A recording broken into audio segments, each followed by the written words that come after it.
Yeah, yeah, yeah. Gig, gig, gig, gig, Is it get or yeah, yeah? gig, gig, gig, gig, gig, gig, It's gig, yeah, gig, yeah. gig, gig, Isn't it yeah, yeah? Yeah, gig, yeah, gig. yeah, yeah, yeah, yeah, yeah, It's yeah. the same. It's the same thing. Is it me being like a white person hearing Yeah, like yeah, yeah, the yeah, tuk yeah, tuk tuk yeah. tuk tuk, and the black people hearing the coop? Because you know the black people hear the bass. Gig, So gig, I'm the white person who's hearing the and yeah, yeah, but it is yeah, yeah. gig, Gig, gig. It is. ah. Yeah, it is. Yeah, The yeah, South yeah, person yeah. is saying it is yeah, yeah. Gig, gig. It's just that when you're all hyped up, No, but like it's like the you're in the zone. intonation. It's like gig, gig.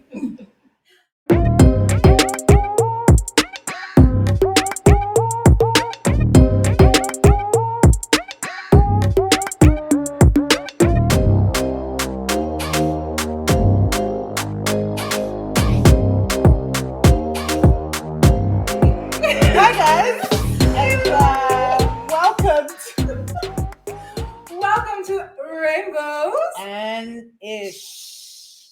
Originally named Rainbows and Shit, but the algorithm of Meta was going to block us. Listen, it's already hard being a black woman online. Ish, Hey, we guys. don't need. We'd like the sponsors. And Silicon Valley just hears fuck shit, Yeah, literally. but somehow rappers are allowed to do it. I mean, like It's- we could be saying things like sugar and spice and everything nice, and all they hear out of our mouths is like, Shit, yeah. shit, shit. But speaking of us and our mouths, would you like to introduce yourself? Joke. You know, I had to properly learn how to say that in speed form. Hi guys, my name is Duduzile Mathonsi, And I am Zamalisa Mdoda. and together we form part of Rainbows N Eish, a two-woman show, two black women bitching about the world. Hallelujah, amen. Hello.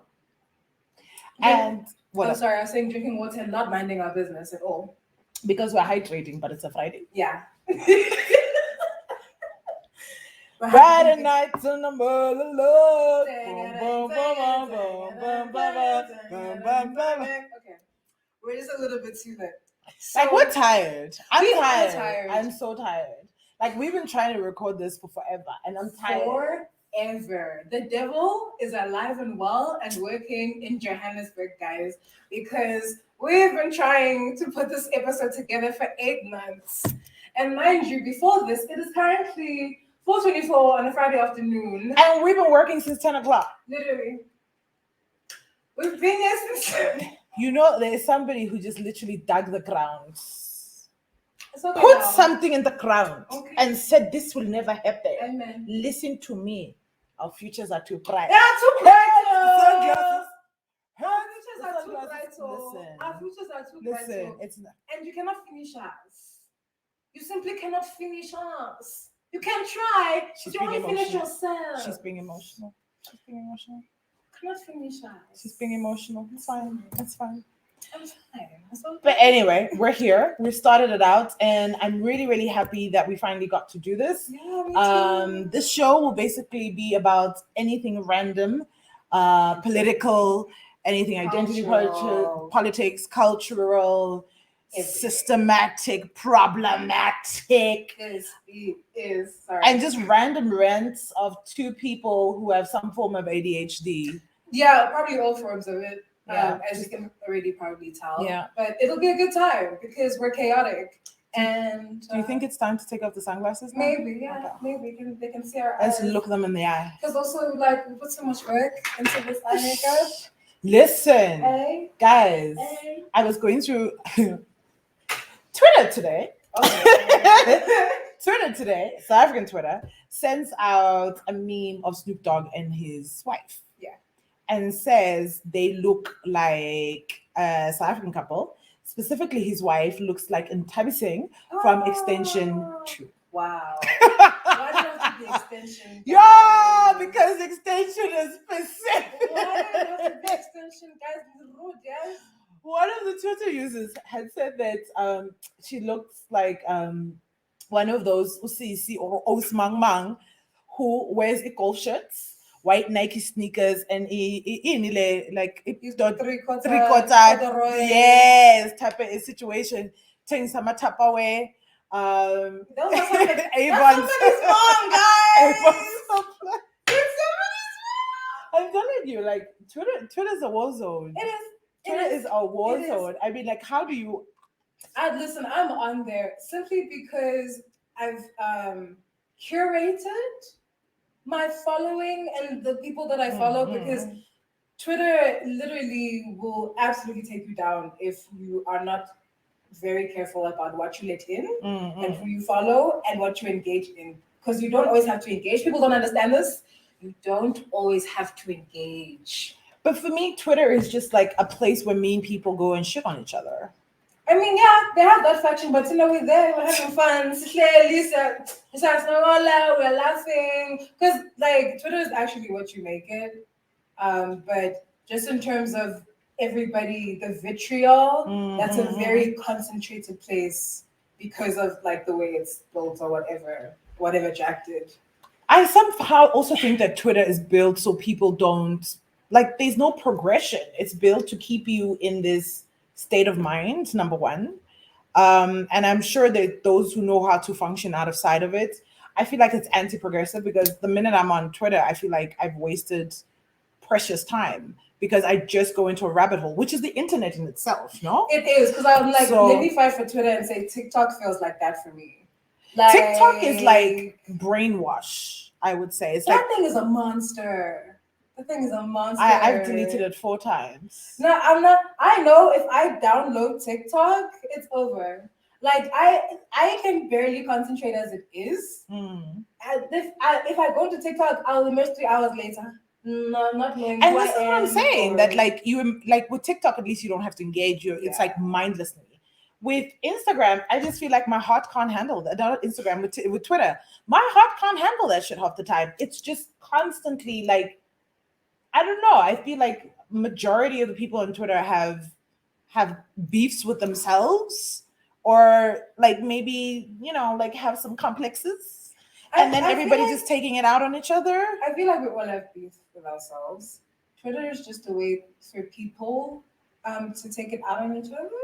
It's like the This is what I'm easiest saying, for- right? Yeah. So that's why I'm just like shame, because it's kind of like blaming something on money when really it's how money is used that's the problem. So the medium in itself, I can't. It's the people on there, and maybe it's a certain type of person who goes on Twitter who knows that they can take their vitriol and all their anger and everything out on an unsuspecting person who says, "Oh, I like grapes." When somehow that triggers you. Somebody because talks you about like- grapes being colonial. Because grapes how killed your dare- grandfather. Now we're going to talk about seedless grapes, Yeah. and those are the ones who went to private school. Like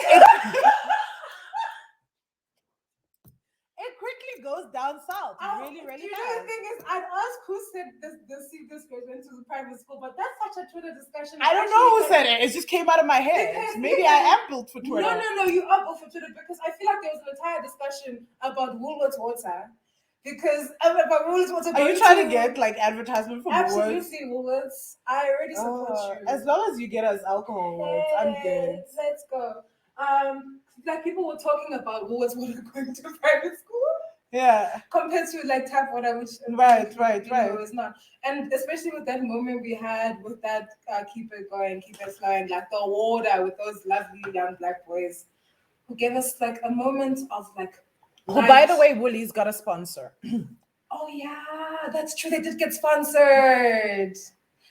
I gotcha. Hey, we're also keeping it going, keeping it flowing like the water. Listen, I just want the trararamasu. Trararamasu. Because like we ain't about the Black Forest anymore. Do you think they can tell the we're exhausted? Like, I'm trying to drink this coffee. The trararamasu would be great right now. Oh, I'm also just really? tired of English, guys. I'm tired. Yeah, no. I'm tired. I finished my English. It has a quota. No, my quota. English has a quota, and I think as Black people, our only survival mechanism is to be able to speak English in the work environments and then at home retract to our languages. Literally. Because if it goes 24/7, I think like it's a form of inducing Yeah. depression because you can't fully always express yourself. And also the jokes aren't funny in English. No. And also really aren't. speaking to a country where we can make jokes in like 3 languages. All Like, in one sentence. all in one All sentence. in one sentence. Like the setup is one language, the build up is one another, and then the punchline is a completely different language. Exactly. And that is an entirely new type of comedy, to the point where, like, even in the diaspora, people are so sick of South Africans in our jokes. Because they can't get it. But I'm sorry, you can't But get it. also, we're the funniest country on earth. You can quote me on that, and I'm ready to fight. Anyway, I was. But I also want to pin you a bit that Yeah. to just explain, because not everybody understands the terminology diaspora. I don't know if it's diaspora or diaspora. Like, I think it's both, because I think the one is Americanized and the one is more English. To be fair, I don't know. I don't Like know. because I remember I had an English professor and she, or American, and she used to say diaspora, like not diaspora. And then the diaspora, and then the English is diaspora, because it sounds more British. Diaspora, diaspora. They're both colonizers. We don't care, actually. Yeah. But diaspora is basically everyone of African descent out not living on the African continent. So there's an Asian diaspora, there's an African diaspora, Black diaspora. Yeah. So what was I saying? It's fine. It's fine. It's gonna be a long one. Like, topics are just gonna go out the window and come back in the back door. You know, so it will come and go. But it's fine. I mean, like, we are here, and I think there's a lot of things in terms of just being a Black woman and existing in this world. And I think one of the things that we really wanted to do this was because I don't think there's space, especially for African Black women. You know, I think like Black diasporans and also mostly like Black Americans have taken over a lot of the narratives of who we are and are like the majority voice of who we are, how we think, how we navigate. And pop culture has been centralized, has centralized and painted us all in the same brush. So I think we felt that this was also good to also paint our own brushes as Africans, born and bred, and only now living in the diaspora, because I do feel like there's a difference between an African diaspora who grew up in the diaspora and a Black person who arrived to the diaspora at a later point. Yeah, I agree with that, in the sense that we're in this really exciting moment as Africans, that it's probably social media, just the world becoming smaller, that you will see the blow up of first it was then Amapiano, and just Wakanda, for instance, like that was all our music. And even then, beyond actors, beyond Wakanda, like Wakanda was a moment, but I think what happened beyond Wakanda was the ability because Wakanda was like this mishmash of like African like cultures, and whatnot. Blackism. I don't know if that's like it was kind of like this mix of like African cultures. But I think what is happening beyond Wakanda is like the understanding that, hey, Africa is not a country, number one,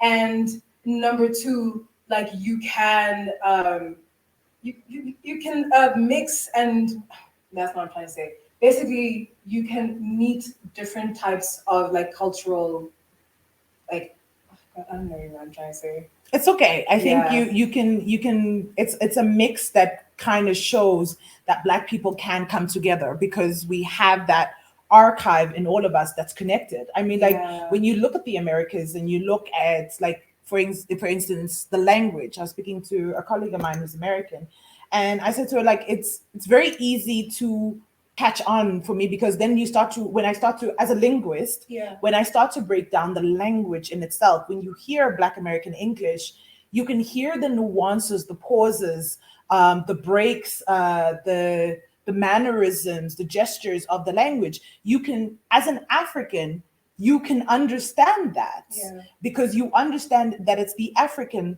that has readopted that kind of English into that. And if you look at vernac and you put, not vernac, but like South African English, for instance, right? It's English. I'm not talking about my brav or my brr. I'm not talking about my brew, but well, my brew, but my oak. No, because I think, and now I know where my poem is going. like the Biano, there's that, because many things can be true at the same time. So there's the ways in which we can catch on to African American vernacular English and just the entire cultural like mishmash of what's inside their language. And then there's also the understanding that there's differences and that we're not exactly all the Wakanda. So you can have a Nigeria who have their own kind of Afro pop, and then you can have a South Africa coming with Gqom and Amapiano. So I think what I was saying in terms of post Wakanda is that it's opening up the African continent to the world, that it's never really been there. And we're absolutely here to ride that wave because we're cool as fuck. And on that note, my brav. Your brav. My brav. My brav. Oh, listen, not brav. listen, Sorry, brav is British. Brav. Right? Your brav is absolutely British. It's the oaks. Oak. Your Oak. oak. Yo, dude. Oak, dude, ma. You're my bra. Yo, la. Yeah, dude. Yes, la, Yeah. okay? La. Like guys, imagine as a black girl. Look, I have the hon, according to my friend, which we will not mention names. And when we were growing up, she always said to me, "Oh, you're the hon English." And I'm a hon. But imagine dating a guy with a hon accent. You're both hon. Yeah. Well, bro, I lost my bras are not hon. They're proving. And you know, Or not proving, like, oh. and it's so And it's almost like you're hearing like a white Afrikaans guy trying to hit on you. He's like, I feel like apartheid is repeating itself in our relationship. And I'm not sure if I want this. we have such confidence to say this because we know those people don't fight. It's like, yo, you wanna fight? Yo, you sure you wanna fight? And they're the niggas, sorry to put that word, who are always going to put down black women. They're the niggas who are the ones who will always pick white women, who will throw you under the bus at the sight of a blonde, blue-eyed, or even like their bar is so low. The white doesn't even have to be Aryan. That's how low the bar is. I'm sorry to say. I just wish that people dated people and then left black women specifically I out know. of it. Because every time, and not even every time, because obviously multiple things can be true. Once there are black men who date outside of their race and don't make it black women's issue. No. Those black men who date outside of their race and then come and say, "Come look at me, I didn't choose you." Go back to where You crawled from. Go back to the your cave. person who doesn't use spice or whomever, or maybe uses spice. Who And knows, abalunga all the bagezi, Latinos guys. as Abalunga well. bahlambi. Just leave us out of it. Leave like we are running our business here, drinking our water. Our non-Woolworths water. Our non Because and then we yeah. have to show up and make it our business. So we're just like, guys, we're so happy for you that you worked hard enough to go land you a white girl or whatever. But can you please leave us out of discussion? Thank you so much. Moving on. Of the toxic.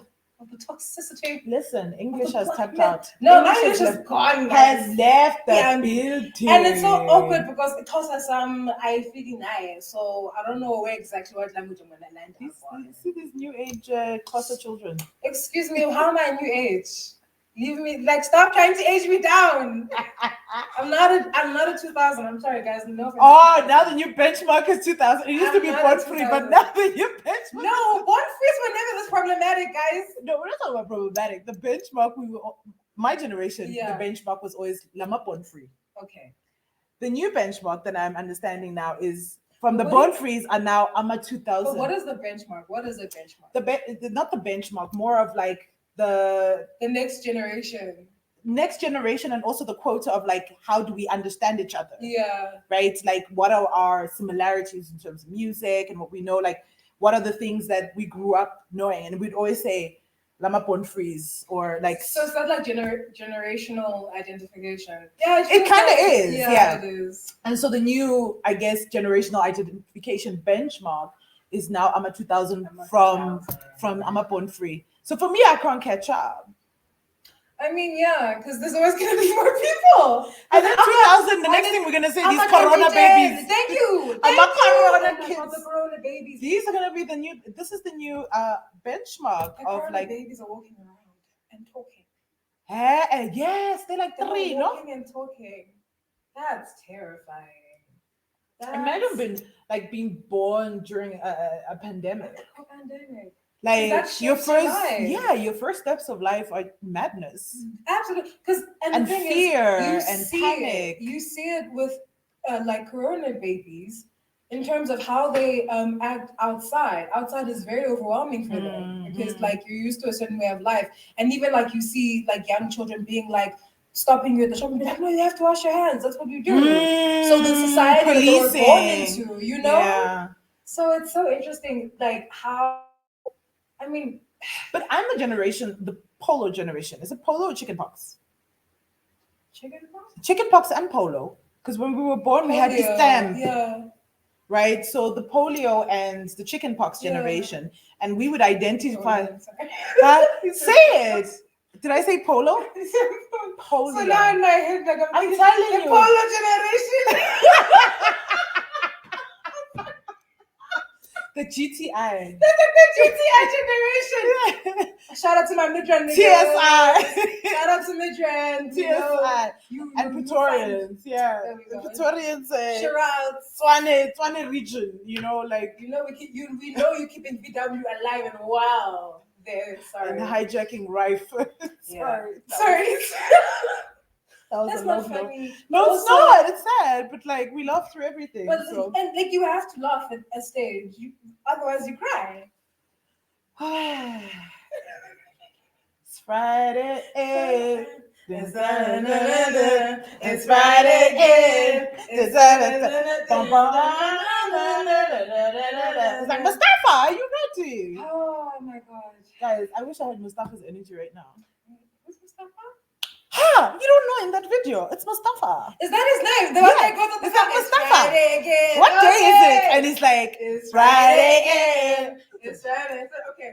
No, let's channel let's Mustafa's channel energy. Mustafa. Let's do Channel Mustafa, Mustafa's guys. energy. Channel Mustafa's energy. We Because I can't do it anymore. are dying. But I want to touch a little bit on my bros and also looking at like where that is stemming from. Yeah. Because the boys are my bros, and I feel like somehow they become somehow the gatekeepers of the like the twanging somehow. Because I don't see I know I went deep Keepers of the twang.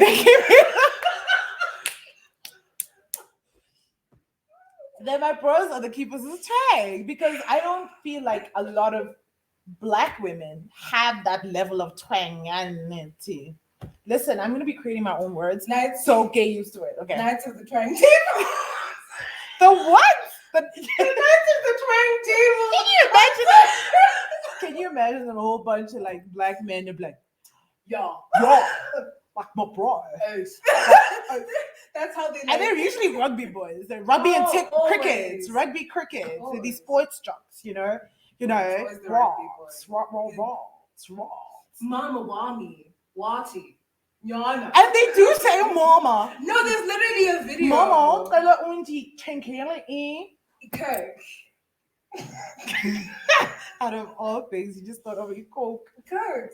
Nothing else, just eat coke. But the thing is, that's the only thing in the shops. Coke, Isonka, Coke, sweets. What shops? Spicy shops or just like an actual shop? Just that thing of like, come and give you Coke, man. No, the coke thing is basically Black South Africans, or I've met a lot of Black people, but Black people is like around the world, but I think Black people in general have a tendency of turning like the branding, that's true, into the actual name of things, right? That's true. Because we have Colgate. Colgate is the name of the brand, right? And so we call toothpaste Colgate. Yeah. We call tissue, like toilet paper and tissue is the same thing. It's all tissue. Oros. You know, oros is orange juice. All the juices. All the juices. Any juice is like an orange. Anything you have to put water in, oros. Any form of toffee or eclairs is kalpir. Look at that, guys. You know, so it's like there's so many of these. We just take everything, and then whatever's the common word for it, or the most advertised brand. And I think this is why advertisers really, really love their target market being Black people, because we are actually rebranding their products for them. Because if Colgate can create, like we can create the word Colgate, Yeah. then forever and ever Colgate will exist. But on the other side of that argument is Adobe Photoshop, Yeah. where Adobe doesn't want people to use Photoshop. They want you to say this image was edited or whatever. Yeah. But when we say Photoshop, we mean Photoshop, but like, Yeah. because as soon as it becomes so widely used in the lexicon, Yeah. you can't copyright it anymore. Right, It's like right. it becomes public domain, which I love. But also when it becomes public domain, that's also more money for them. Because then you're advertising the product. No, but like they're advertising, but if I'm photoshopping on Facetune, Okay. Adobe's not cashing in on that. Right, and if Photoshop right. is anything that has to do with like image, which it is Yeah, at this yeah. stage, Adobe, sorry, you lost Photoshop. Yeah. Like it belongs to the people now, and we use it how we want to. And so you look at the Coke situation, right? So Yeah.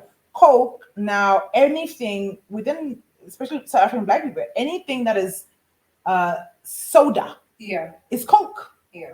Whether it's Fanta, Sprite, whether it's no name, like literally, and that's also a coined name now, no name, right? No name, No name. Oh yeah. right? Because we can say it has no Name, name, but no like name, Pick and Pay Checkers. now has like coined the no name. So everything, whether it's in Checkers or ShopRite, is now called no name, Everything is a brand. right? So everything is a brand. Whatever people come up with, as long as Black people catch onto it, Yeah. it will become the word of the product.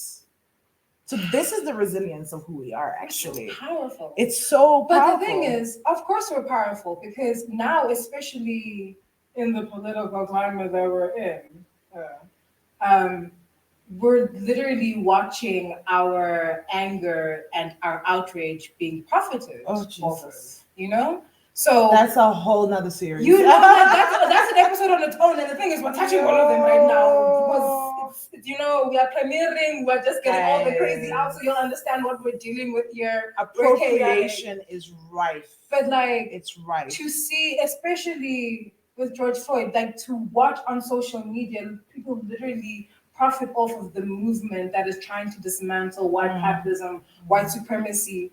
That's why I'm like, oh no, the game is rife. The game is different. We have to think different, guys. And you also have now white people teaching Zulu lessons. Oh no, that's big.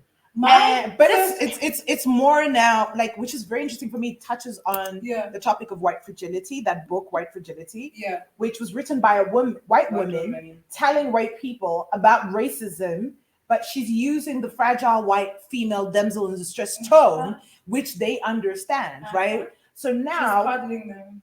right. So now, even learning our languages, they need to learn them through another white person because it's coddled and it's it's said like how we would say a word. Yeah. That's not how they would mean it. So I also am a bit scared of white people teaching people our language, because in a way there's power there of shifting our languages. To be fair, my first Zulu teacher was white. So this is not new for me. This is not new. Like this is, and the thing is, I remember so distinctly because when she was teaching us like how to speak, when we learned about Kodwa, so we're doing Zulu, she said, Kodwa bat, Kodwa bat. And I'm just like, bitch. Like, please. It's like, yeah, kuyabanda namhlanje. And I'm What just is like, it with white women and why do you overacting? cancel my language like that? And that's how they see us. We're these big pantomime characters, not people, mind you. No, Just caricatures. These We're caricatures of whatever blackness is to them. And you're right, you see it in the way that they teach it. Yes. Like it seeps in. It's so and scary. Kind of colors the way that you receive a language. And removes a lot of the ethnicity of the language, right? Like when people like ask me what's my name, I'll be like Duduzile, and then they'll be like Duduzile. I'm like, no, use your base. Like go into your base, because what you're doing is you're removing my name and putting it at a higher frequency so that it's palatable for you. But in essence, that's not my name.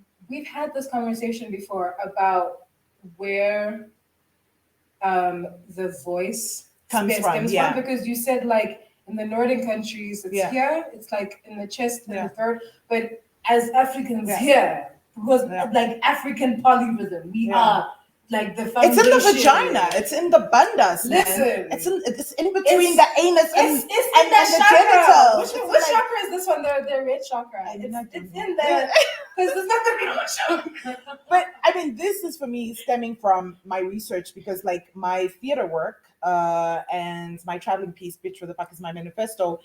Through my research phase, I found myself in an environment where I was the only Black person or fully Black with zero proximity to whiteness, and the having to realize that being a Black woman in Scandinavia or in any form of closeness to whiteness, it's always that like, why are you being aggressive? Why are you being loud? Slow down your tone. And all these things of like trying to break you apart, to dehumanize you and to put you on their level, because first and foremost, white women are intimidated by us. White men love us, but don't want to share space with us. And so for me, it's a matter of like having to figure. I was trying to figure out, why do I intimidate people? Why do people get like or oh, you're making a noise? I had somebody actually close their ears once upon a time, and even when we were growing up in school, in high school, the headmaster and the deputy, like the male teachers, were always be like to the kids like, why do you have to speak like you're a microphone?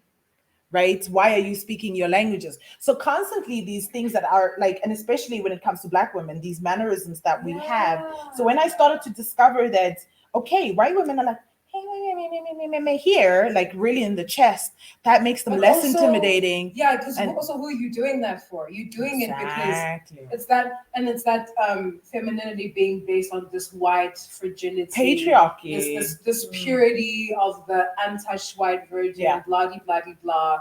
So you always have to fashion yourself in a very, less intimidating manner. But if I come to you with a full vibrato of my voice, suddenly something in you shakes. Listen, Something in you. listen, you come alive. So it's that I feel it, especially because when we were in Germany, I remember when I was fearing for my life on those scooters. Jimmy made me go on a scooter. I was like, it was amazing. I was also scared for my life. And I remember, I don't know what it was that you said, but I laughed. And we were on the street, and like it was a type laugh. Because I'm like, I'm having fun, the wind is in my hair, I'm feeling free. And everybody turned. And like people turned, like this white woman looked shocked and then just so gleeful. I was like, oh, it's like the first time she heard a laugh in years. And I'm just like, yeah, guys, the skies are gray here, but you don't have to be so miserable. I wrote a text in 2018, and in that text, I wrote a text for a theater publication called Black Books. And in that text, I was like, the first time I laughed, people turned around and looked at me with such shock. Of how could I be so loud? And I thought to myself, laughter is the purest joy of expression. And somebody going, shh. And I'm like, don't shush me. Don't you dare shush me. But the thing is, that speaks to like the problem people have with Black joy. Like people are incensed by Black joy. And I simply have to say to that, you are going to die mad if a Black person being happy makes you angry. You're gonna die mad. But I also do feel like some Black men are also like kind of like adopted Black women's joy, like that whole thing of like, you don't want to see Black women happy because we're supposed to be mules. We're supposed to work. We're supposed to take care of you, and you go wherever you go, you come back. We're supposed to fix you, stitch you up, and return you back to the white man or white woman or whatever. I am not Bob the Builder. No. I am not a build it. I am not Builder's Warehouse. I am not a maker. I'm not a nothing with building extensions. No. And also, I'm trying to build myself, please. Come on. Right. Yeah. And no matter how much, I feel like no matter how much the world tries to, it put the inequality to just closer to put the gap a little bit closer. They'll always move the finish line. Always. They'll always move the finish line, whether it's, and I don't think it's a racial thing. I think it's also a gender thing. And this is the bracket under patriarchy that allows this to happen. But the thing is, we can even speak to it in our own country, which is South Africa. Birth country. Hi, hello. Even where we are now in the podcast space in South Africa, just in terms of who is present as Black woman or Black LGBTQ, Black queer, compared to say Certain males. certain Black men who shall not be named, because you who- have enough advertisers. literally who keep fucking up, but sponsors keep coming back Silently and then Right. loudly. So we're just like wondering how that works per se. But then again, we are in the space of being here, but not really being about it. And I feel like the specific guys that we're not going to mention their name are very abusive. Very abusive. And it's mostly towards Very women. abusive. It's mostly towards Black Black women. women. And AKA the recent abuse of Ari Lennox. I heard about that. Did you hear about I that? heard about it. I heard there was some guy. There was some Black male South African podcaster. Which we cannot mention his name. Who literally who has a 6-time Grammy nominated Ari Lennox on his small ass podcast. I don't care if you say we're starting a podcast, but your podcast is small. Listen, compared to Ari Lennox, you're nothing. And then sexually harass her and make it like, oh, because you sing about sex, I'm allowed to talk to you any which way. Like a hoe. Like a hoe! Because basically how he came to her was like a hoe. Because she's doing you a favor and you still treat her like, oh. And on top of that, her record label not protecting her. No. Right? So we're coming back to the same thing of like, no matter how much as a Black woman you're succeeding or you're at the top of your game or you're improving, like it's also Black men who are going to come for you. There we go. The same people who are supposed to love, nurture, take care of us, protect, are the same people who are coming for us. So I think we've given him enough airtime. This mysterious, it's enough airtime. Yeah. And we're honestly, move on we're from here it. now, so Find you on the other side. hey. We ain't scared of you. Also, like, because you're gonna have to get a flight to come catch us. So catch us on Zoom. Catch us. Bon. Catch us on Zoom. Catch us on Microsoft Teams. Catch us on WhatsApp. Woo! Put an Instagram here too, guys. Yeah. If you're calling Instagram, it takes a lot of Wi-Fi. No, I'm sure you got the data because you got data to release Udoti. So no, it's fine. It's fine. No. I'm like so glad. And I'm just thinking about like somebody trying London or Norway. What two of the most expensive like Oslo, for instance, two of the most expensive cities in the world. Like just coming for somebody. The amount of money that you're just gonna, but I'm an advertiser, so let's leave it alone. No, it's okay. Nancy. And you know what? I feel like having done all that, we've come so far. We need to actually celebrate. We need some alcohol. Because fun fact, when we were like the early iterations of the show, the name was one of them was Black, Loud, and with Wine. Yes. But we realized that we had a bigger audience that we were trying to look at, and it wasn't specifically about the alcohol, but and also the drinking while talking came in through how we started the podcast. This is a good, like, I think, ending point. Yeah, that's a great story. Yeah. So it started that I have this Instagram show called the Black Illinois Show, The Talks, and basically it's a show where I interview Black women from all over the world, and also Black excellence, Black female excellence in itself. And I think my first episode was about strong Black women, and we had conversations about like the narratives of the strong Black women.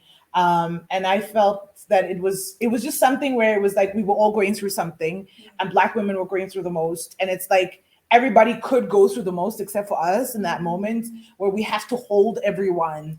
But nobody is like asking, how are you? Are you okay? Are you being held? And so we had long, extensive conversation. And I usually, with my guests, have a conversation pre going on live. And we went on live, started drinking. Well, also, we had informed conversations before the drinking. Yeah. And I think a lot of people were just like, you guys should start a podcast. Yeah. So guys, you got your wish. Here it is. We started a podcast.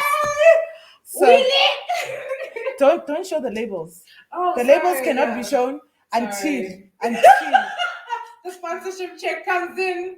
Let's go. like I feel like we're like Tiffany Haddish. It just makes me think of Tiffany Haddish when she started out, and she was driving like, I think she was driving what's these American small cars, this probably like a Camry or not something. whatever this Yeah, she like was living in her car. yeah, and she was driving a certain car, and then every time she went on television, like even when she was on the Ellen show, and she's like Tesla, and eventually Tesla came on board. So, So we're speaking it you know, into you have to speak it into existence. existence. We're speaking the sponsorships on us. Yeah, We're speaking a long and fruitful road on us. This is our we first will. episode. And I'm just excited to go on this journey with you, bro.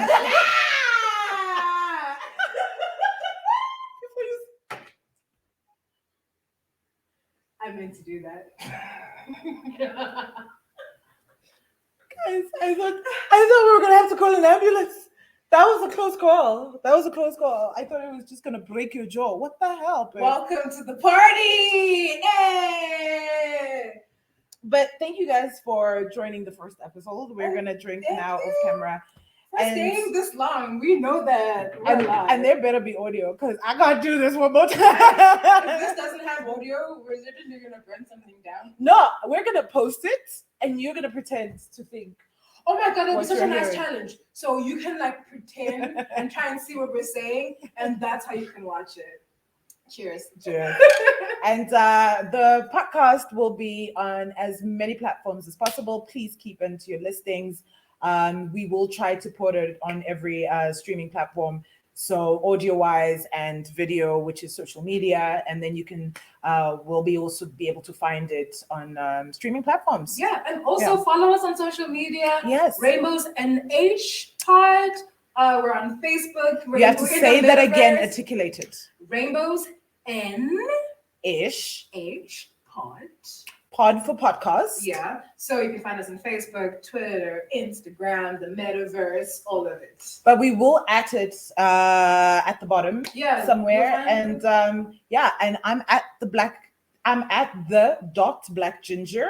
And I'm at Zamity Zam Zam. And see you on the other side. Thank you for joining us. And thank you for listening to our rants. Listen. And we have many more to come. And there will be topic specific next time. We just kind of need to get all the chaotic out, this time. We know you understand. And the show's on. What? I'm having so much fun. Bye, guys.